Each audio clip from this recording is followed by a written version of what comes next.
Cette animation va présenter plusieurs expériences qui ont été faites sur des mammifères, notamment des femelles de singes.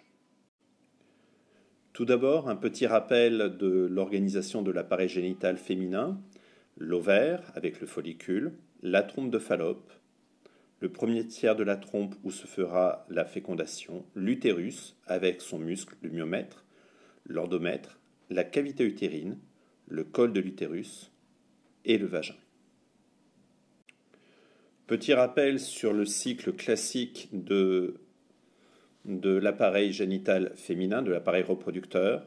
Il y a tout d'abord la phase folliculaire, développement du follicule, follicules qui vont sécréter des œstrogènes qui vont permettre le développement de l'endomètre, le follicule grossit, ovulation, l'ovocyte 2 se retrouve dans la trompe, le follicule est devenu un corps jaune grâce à la progestérone.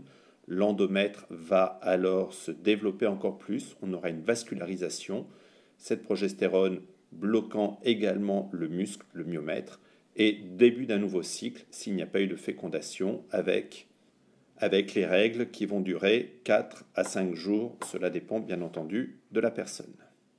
À partir de là, à partir de ces rappels, plusieurs expériences ont été réalisées, on peut dire malheureusement, pour mieux comprendre l'importance de chacun de ces organes. Nous allons commencer par l'ablation. L'ablation, ça veut dire supprimer l'un de ces organes. Donc ici, on a la possibilité de supprimer, par exemple, soit les ovaires, soit l'utérus. Prenons le cas des ovaires. Suppression, donc ablation des ovaires. Si on déclenche le cycle, on va voir que sans les ovaires, donc sans les hormones ovariennes, il n'y aura pas de développement de l'endomètre. L'endomètre ne peut pas se développer. Il n'y aura pas de vascularisation car il n'y aura pas de progestérone parce qu'il n'y a pas de corps jaune. À partir de là, il ne pourra pas y avoir de règles également. Par cette expérience, on peut donc affirmer que le cycle ovarien a une action directe sur le cycle utérin, donc que les ovaires et leurs hormones ovariennes ont une action directe sur l'utérus, le développement de l'endomètre et le blocage du myomètre. L'expérience suivante consiste cette fois-ci à retirer l'utérus et les trompes. Bien entendu, une nouvelle femelle singe a été prise pour cela, et on se rend compte cette fois-ci qu'il y a bien un développement du follicule. On va avoir follicule primaire, secondaire, tertiaire, follicule de De Graaf, et également ovulation puis corps jaune. Cette expérience nous montre maintenant que l'utérus n'a aucun rôle direct sur le cycle ovarien, donc l'utérus n'a pas d'action sur l'ovaire. Sans utérus, les ovaires fonctionnent toujours. Ceci est important car il arrive que certaines femmes aient des cancers, soit des ovaires, soit de l'utérus, et donc que par chirurgie, nous soyons obligés de supprimer l'utérus ou les ovaires. Dans le cas de l'utérus, s'il y a suppression de l'utérus, on va parler de hystérectomie. Donc l'hystérectomie correspond à l'ablation de l'utérus.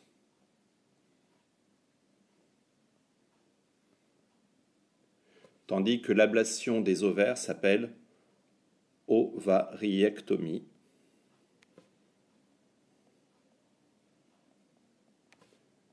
Et donc ici, on a l'ablation des ovaires.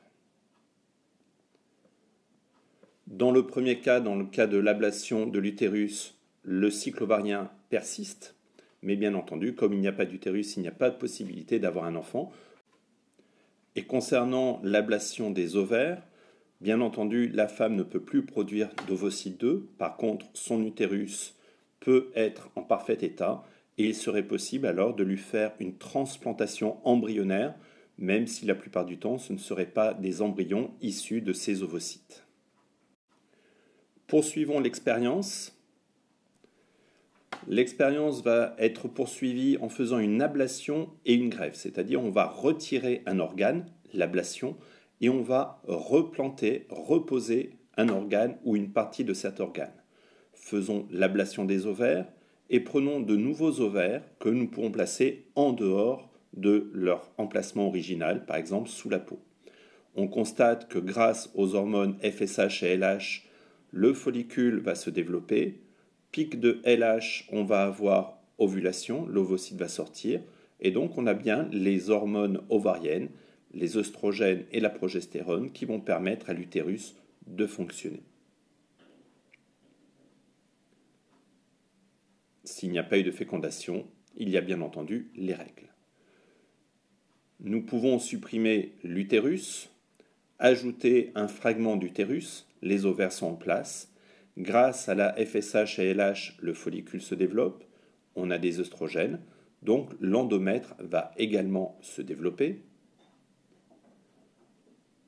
L'ovulation va avoir lieu, le follicule se transforme en corps jaune, l'endomètre va continuer son développement.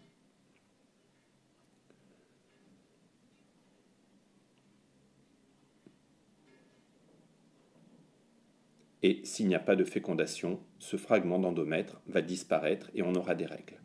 La dernière expérience est à peu près la même que la précédente. On supprime des organes, mais cette fois-ci, on va injecter les sécrétions issues de ces organes. Donc là, par exemple, on va injecter directement les hormones ovariennes. On voit qu'on a un léger, très léger développement de l'endomètre grâce aux œstrogènes. Par contre, comme il n'y a pas de piqûre de manière régulière chaque jour, on n'aura pas le même développement de l'endomètre et notamment on n'aura pas la vascularisation qui va apparaître, malgré la présence de progestérone. Donc là, au niveau du traitement, il faudrait un traitement régulier des hormones ovariennes pour permettre à la femme d'avoir un enfant. Par contre, si on récupère des sécrétions issues de l'utérus, comme l'utérus n'a pas d'hormones, on va tout de même avoir toujours le développement de l'ovaire suite à l'action de la FSH et de la LH.